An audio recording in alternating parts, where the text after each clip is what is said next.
Roma, una de las civilizaciones más influyentes y duraderas de la historia, se desarrolló a lo largo de más de un milenio, dejando una huella profunda en el mundo occidental. Desde sus modestos comienzos como un pequeño asentamiento en la península itálica, Roma creció para convertirse en un vasto imperio que abarcó 3 continentes.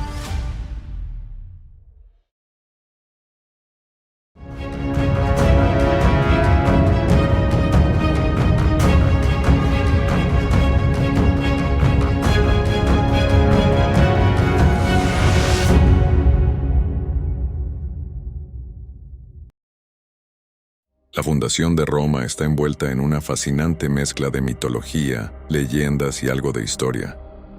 Según la leyenda más famosa, Roma fue fundada el 21 de abril del 753 a.C.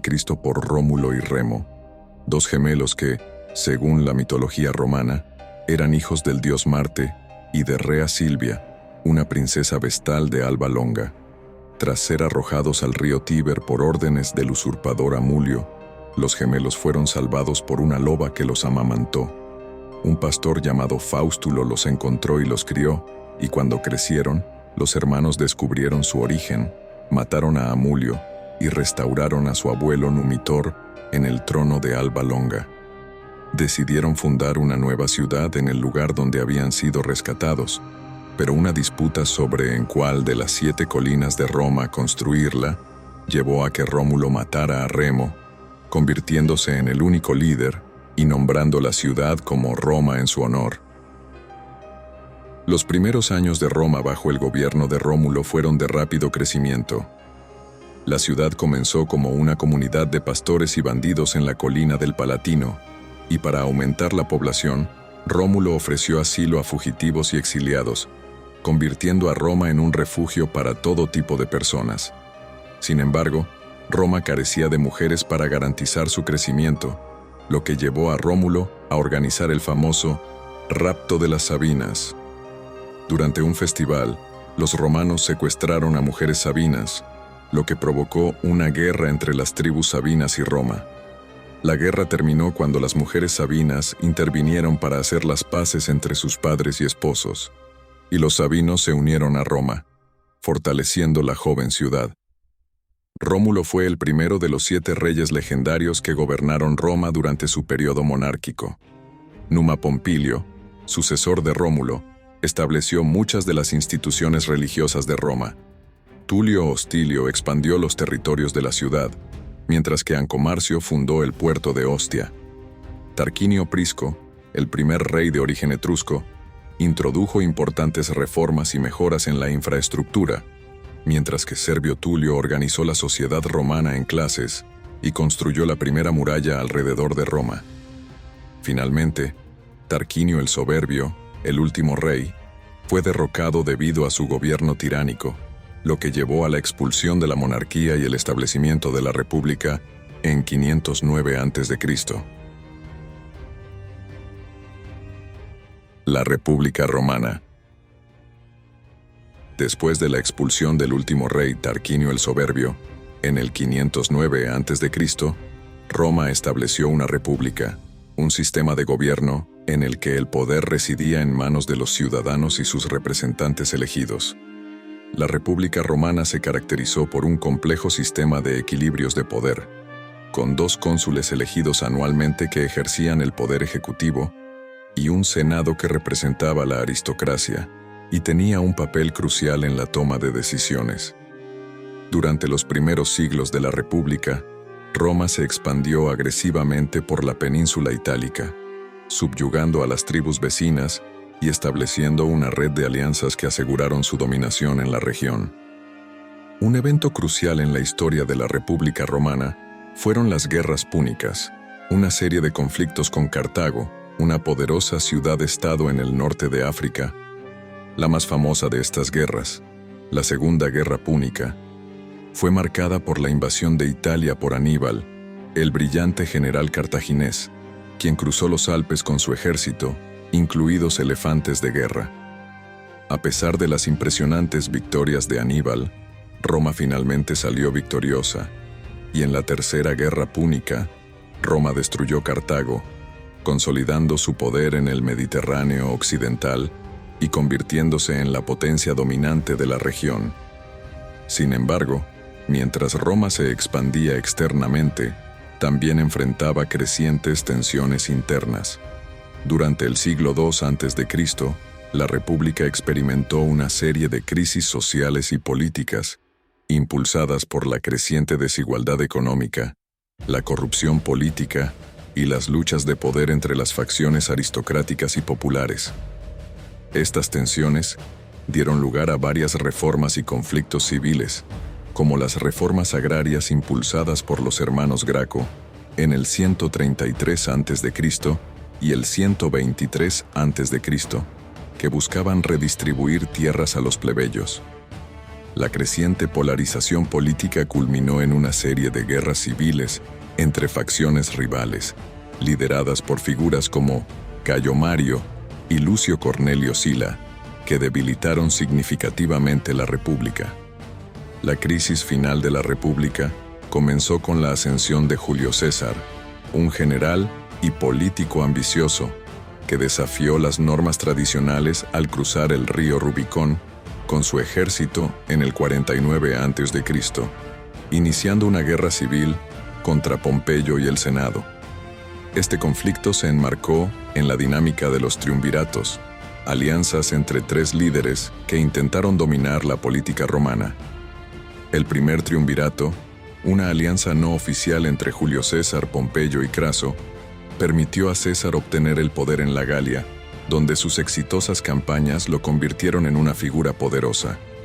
Sin embargo, tras la muerte de Craso en la batalla de Carras en 53 a.C., la alianza comenzó a desmoronarse, y la rivalidad entre César y Pompeyo llevó a la guerra civil.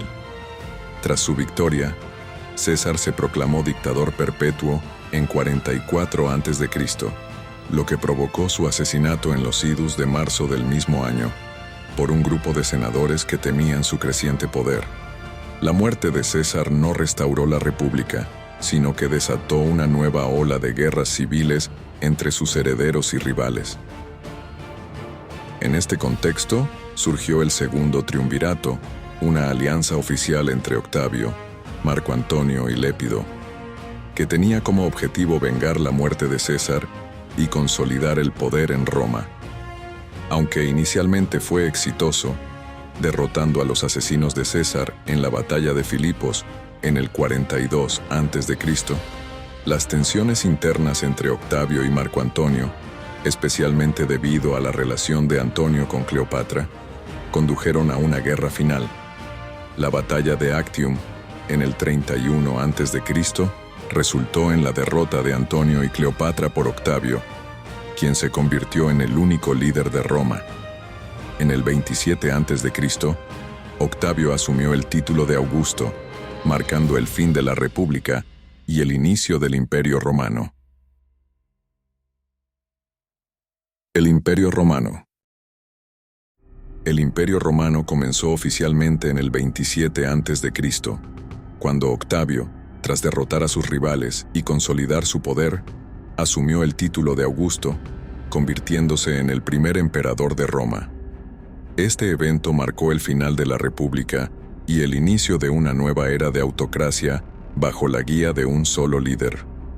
El reinado de Augusto inauguró el Pax Romana, un periodo de casi 200 años de relativa paz y estabilidad en todo el imperio, durante el cual Roma alcanzó su mayor expansión territorial y floreció cultural y económicamente.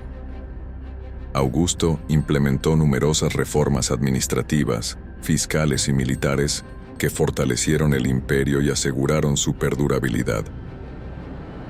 Bajo el mandato de emperadores sucesores, Roma continuó su expansión, alcanzando su apogeo territorial bajo el emperador Trajano, quien llevó las fronteras del imperio a su máxima extensión, desde Britania en el oeste hasta Mesopotamia en el este.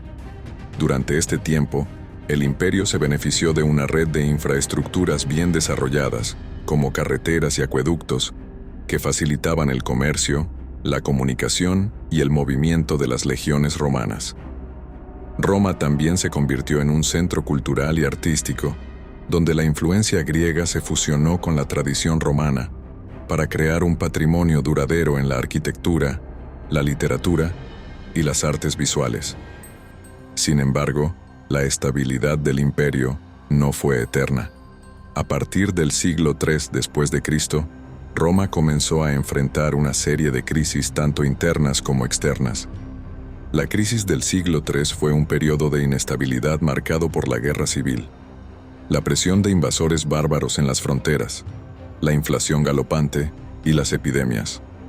Este periodo crítico debilitó el poder central y fragmentó el imperio, lo que llevó a una serie de reformas bajo el emperador Diocleciano. Diocleciano intentó estabilizar el imperio mediante la creación de la tetrarquía, un sistema de gobierno en el que el poder se dividía entre 4 coemperadores. Aunque esta solución logró frenar la crisis temporalmente, la unidad del imperio seguía siendo frágil. El imperio experimentó un renacimiento temporal bajo el mando del emperador Constantino el Grande, quien reunificó el imperio bajo su control y trasladó la capital a Bizancio, renombrándola como Constantinopla en 330 después de Cristo. Constantino también fue el primer emperador en adoptar el cristianismo, lo que marcó un cambio significativo en la historia religiosa del imperio y del mundo occidental.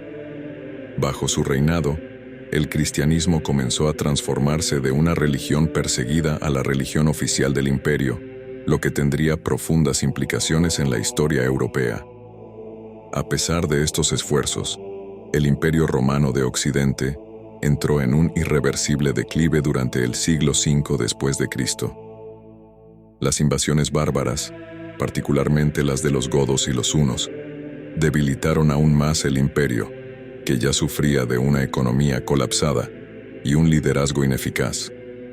En el 476 después de Cristo, el último emperador romano de Occidente, Rómulo Augustulo, fue depuesto por el líder germano Odoacro, un evento que tradicionalmente marca la caída del Imperio Romano de Occidente. Mientras tanto, el Imperio Romano de Oriente, conocido como el Imperio Bizantino, sobrevivió y continuó prosperando durante casi 1000 años más, hasta la caída de Constantinopla en 1453 a manos del Imperio Otomano. Así, aunque el Imperio Romano de Occidente había caído, la herencia de Roma perduró a través de sus leyes, cultura, religión y estructuras políticas, influyendo profundamente en la civilización occidental y en el desarrollo de Europa durante la Edad Media y más allá. Si llegaste hasta esta parte del video y la información te resultó interesante o te proporcionó contenido de valor, apreciaría mucho que presiones el botón de me gusta y dejes un comentario. Esto me ayuda a que el video llegue a más personas.